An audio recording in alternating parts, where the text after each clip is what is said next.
Hello everyone and welcome back to my YouTube channel. My name's Agnese K. I'm an Italian fashion blogger and YouTuber, founder of the fashion blog bagsandthegirl.com. I'm also the author of several freebies. These are free resources I've created exclusively for you, and you find them all on the dedicated section over on my blog, ready to be downloaded and enjoyed. You really don't need to do anything else than clicking on the download button, save the file, all the files. Maybe you're interested in more than one on your device and enjoy them. Use them for your styling experiments. So guys, in today's video, I'm going to share with you the approach I use when it comes to new trends. Spring is coming, and you know that fashion always goes very fast, actually, sometimes even too fast for me. Like last week, I was taking a look at the latest Celine collections when I realized that what I was watching was actually the runway of the winter collection 2026-27. And I was like, gosh, that's too much for me. I still need to understand the spring summer trends for this year, for the current year. So I stopped watching that immediately and moved to my notebook to take notes of the trends for this spring, for the coming months. So that's why I'm here. Spring trends after 40. How I choose what to wear and what I skip. Let's start.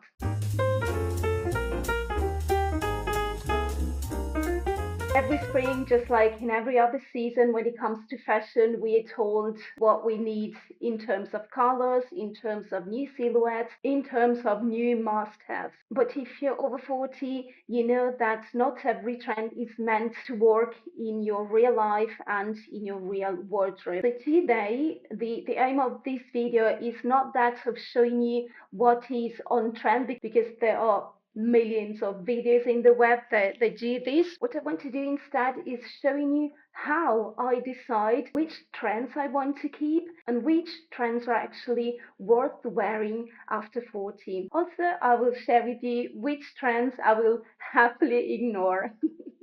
I don't know about you, but when it comes to trends, being a woman over 40, I usually feel exhausted by all these trends because they are not meant for grown women. I mean, the majority of them are actually not. If you pick all those single trends we see, especially those for the spring summer season, they are actually meant to be worn by younger women, by models, by for editorials, for instance. The majority of them are usually trends that feel either too young or too impractical, too who is this even for?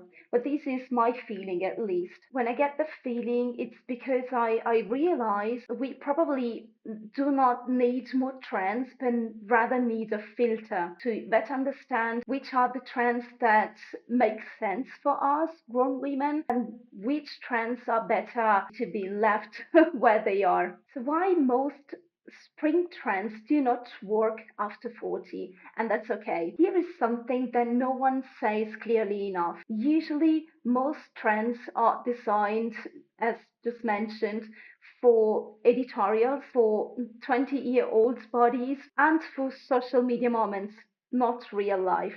And in the moment where you try to force those trends into a grown woman wardrobe, that's when outfits start feeling off. I personally believe that style after 40 isn't about keeping up, it's about editing. So, this is my 3-step filter when it comes to spring trends. Step number one is asking myself, does these trends work with my real clothes?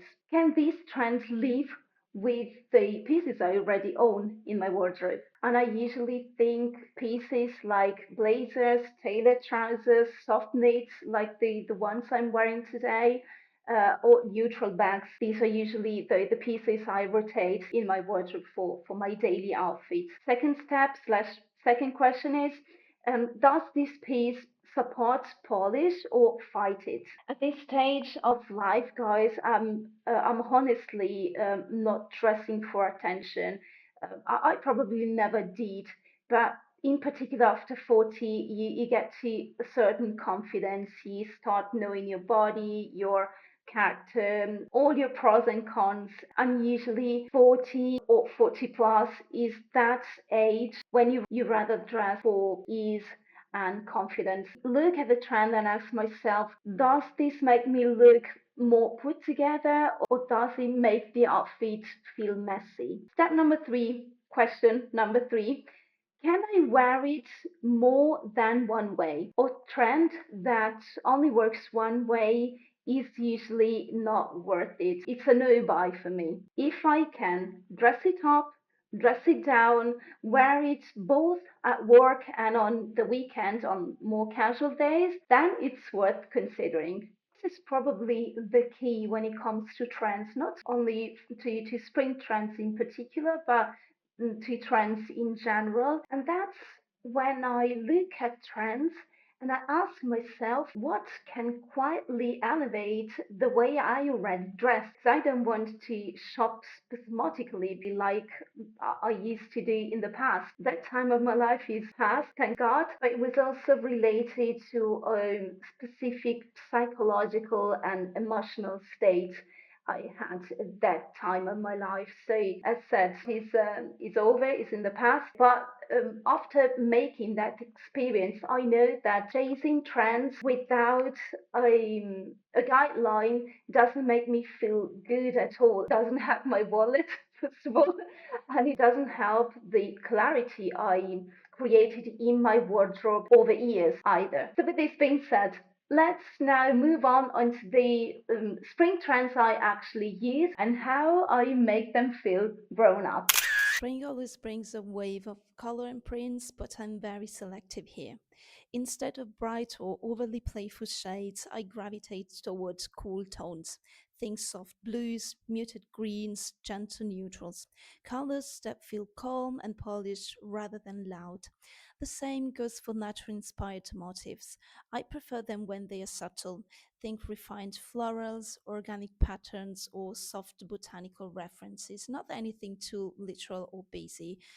These tones work beautifully, in my perception, with neutrals and make outfits feel lighter for spring without looking trendy. One spring trend I always welcome is relaxed tailoring. For me, this shows up as softly structured blazers, fluid trousers, and especially linen or linen blend pants. What I like about this trend is that it respects the body. It gives movement, ease, and elegance without looking sloppy. This is one of those trends that works especially well for women over 40 because it aligns perfectly with real life.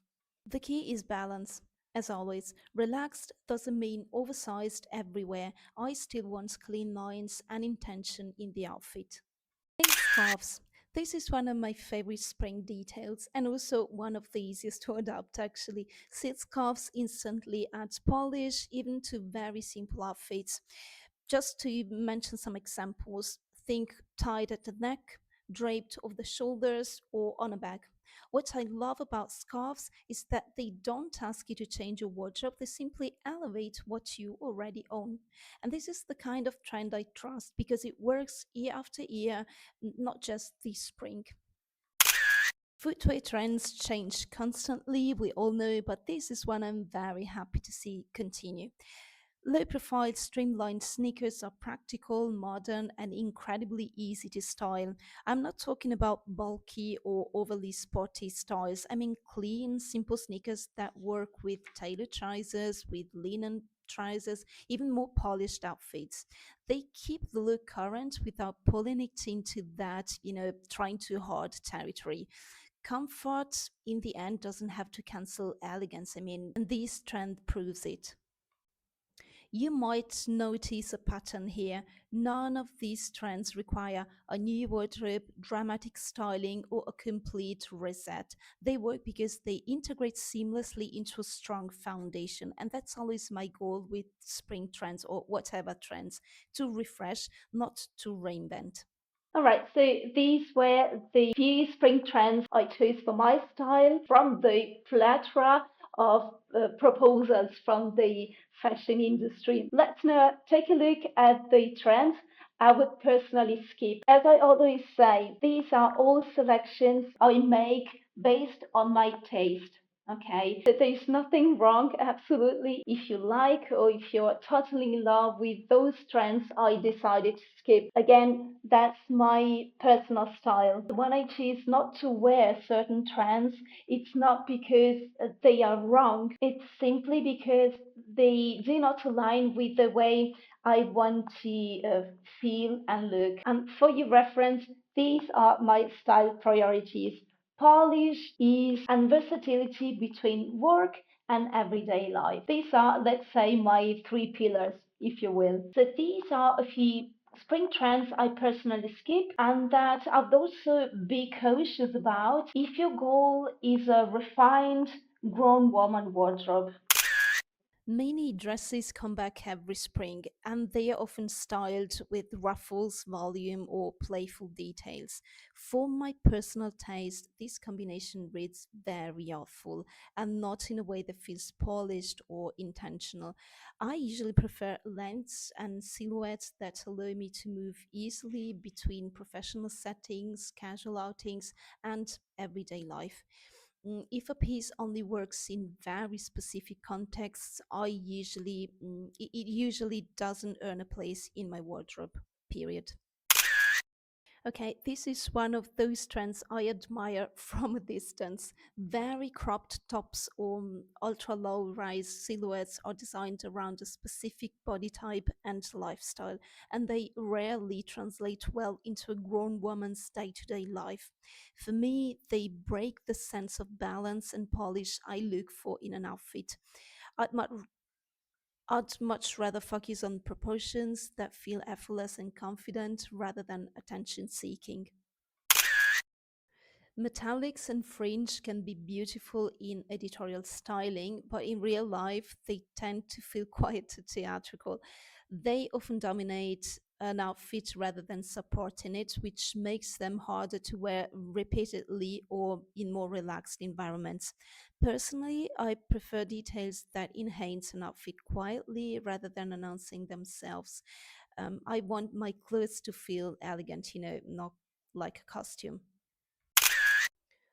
This trend leans heavily into festival and street style territory.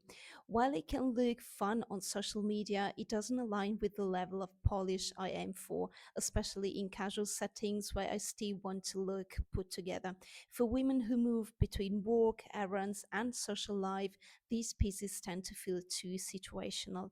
I generally advise investing in casual pieces that still hold structure and intention.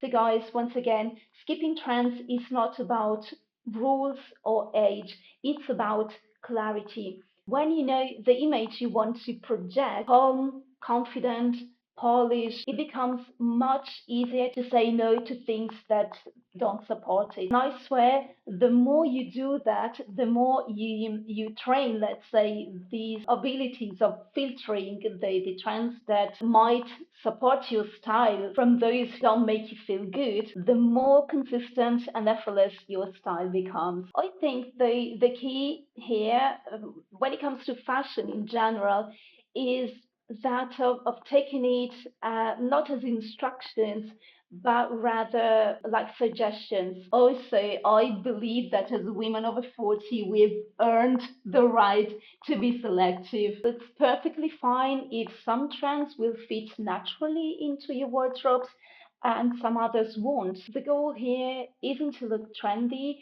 it's rather to look polished, comfortable, and like yourself. Well, at least this is really my pillar. When you start approaching trends this way, spring stops feeling overwhelming and starts feeling intentional, just with any other trends in any other season. The good news is that trends come and go, but clarity stays.